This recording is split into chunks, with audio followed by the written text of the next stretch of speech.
How's it going, guys? So I am back from IEM San Jose.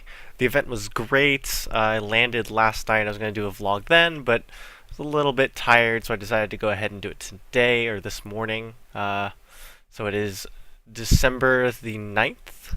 Yeah.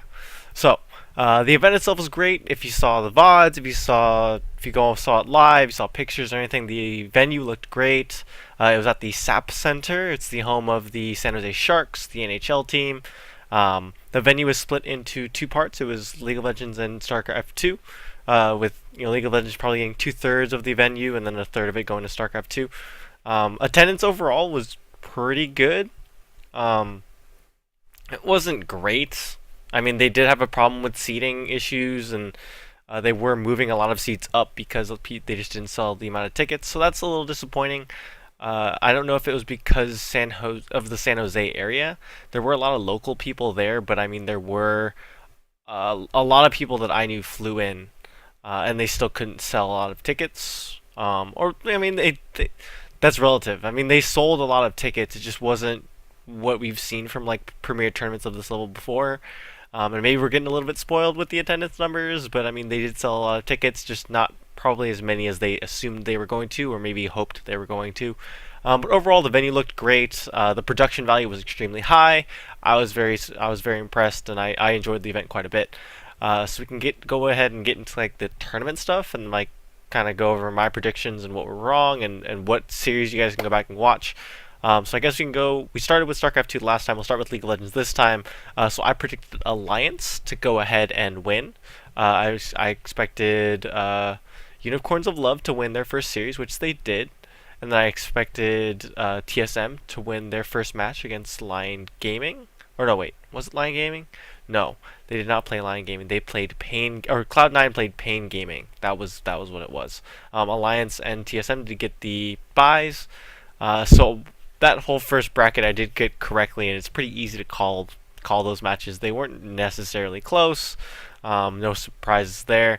The big surprise though was in the second round in the semifinal we did have TSM play Unicorns of Love, and I cannot stress this enough.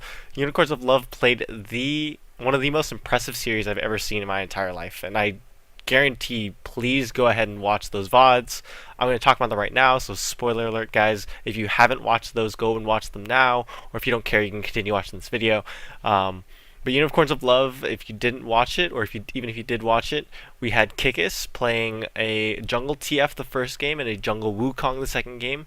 Jungle TF we just have never really seen, and the Jungle Wukong we haven't really seen for a while, and a lot of people are saying that he's very difficult to play in the 420 patch, or with all the new jungle changes. And so he played both of those beautifully, and really showed his mastery of sort of the jungle and his understanding of the way the new jungle works. And Power of Love just went off and was doing some crazy stuff. He got a ton of solo kills on Bjergsen. Just really, really impressive play from him. So I'm really excited to go ahead and see them in the EU LCS. Really surprised me, surprised TSM as well, surprised most of the audience and probably most of the analysts that were at the event, or even people watching at home. So they did go ahead and 2-0 TSM. So very, very impressive. I highly suggest that you go back and watch them. And if you have seen them, or if you did see them live, go ahead and watch them again, because they are very impressive. I have watched them a couple of times now, and really kind of started to dissect what happened in those matches, and it's just very, very impressive. Moving on now to the top half of the bracket, it was Alliance versus Cloud9. Cloud9 played a very good series. Sneaky played out of his mind. I thought Alliance played really, really well. It wasn't really anything they did wrong. I just think Cloud9 played extremely well. Meteos did show up. So like I said before, the only reason I didn't take Cloud9 was because I wasn't sure how Meteos was going to adjust to the new patch. He adjusted beautifully, and Sneaky was a god. Sneaky matched. Reckless had an amazing series. His overall KDA was ridiculous, and he was probably the best player on Alliance. But Sneaky matched him kill for kill and blow for blow, really, and you could argue bested him most of the time as well. So very, very impressive from Sneaky and pretty much all of Cloud9 in that series. And yeah, overall just a very solid series. I would highly suggest watching that one too, although it's not as maybe interesting. The gameplay overall is still very very high quality and very close matches overall. Um, so then the final was with Cloud9 and Unicorns of Love. I mean, that's pretty much when it is expected, as you would assume. Cloud9 did go ahead and smash 3-0. The second game was pretty close. I feel like both teams had really had a shot at that, but I mean Cloud9 did go ahead and show why they're one of the top teams, if not the top team in North America. And yeah, I mean congrats to Cloud9. They played an unbelievably well, amazing series and very very impressive. So now I do have the StarCraft 2 stuff open right now. So yeah, going now to the StarCraft 2 stuff, the groups pretty much went as I expected. The only ones that I didn't get were I predicted Jaedong and Pult to get out of Group B. Revival did go ahead and pull that out. I did say that he could come into the picture there and knock out one of the two. So Revival actually came out first, and the group came out really strong, looked great. Jaedong and Pult fought for those positions. Jaedong played an amazing series that second or the last series of that group to go ahead and knock out Pult. And then Group C as well, I did predict 4GG and Hyun. Hyun just didn't come out, didn't play very well. Gumio played out of his mind, and yeah, just Hyun did not perform. But in Group A, we did have Hyun, Rain and Snoots, and then in Group D, we did have Hero and Bomber. So those two really did come out as I pretty much assumed would happen. And then going into the brackets now, we did have two really standout matches. I would say and again, spoiler alerts, guys, if you don't want to know what happened. Quarterfinals, Jaedong and Gumiho. If you go ahead and watch that series, unbelievable. Jaedong did pull it out 3-2, but that series was so back and forth. Very impressive from both players. I would highly suggest going back and watching those.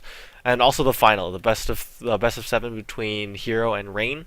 And this is CJ Hero. Liquid Hero was not there, so it was CJ Hero and Rain. That series was unbelievable. So we did have Rain taking the first game, or no, we had Hero taking the first game. Then we had Rain winning 3 in a row, and then Hero coming back and winning 3 in a row.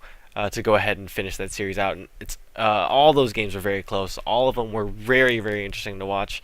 I don't really want to get into the details of it because we'll probably go ahead and do an analysis later on, or I don't want to make the video too long. But go ahead, watch those two series. I'd highly suggest them. Pretty much a lot of the matches were in the quarterfinals, and throughout that entire bracket stage were really strong. But those two really stood out and made the tournament pretty exciting to go ahead and watch. But yeah, I had a great time. I got to see a lot of people that I work with. A lot of people from LA flew up, and a lot of people from the San Francisco Bay Area kind of came over as well. Just a great time for me to go ahead and hang out with my friends and see some great games, see some great matches. I actually flew in with TSM. Strangely enough, they just happened to be on my plane, which was really cool. So I got to hang out with them quite a bit as well. And outside of the LCS, of course. And yeah, I had a great time. Very happy to be back.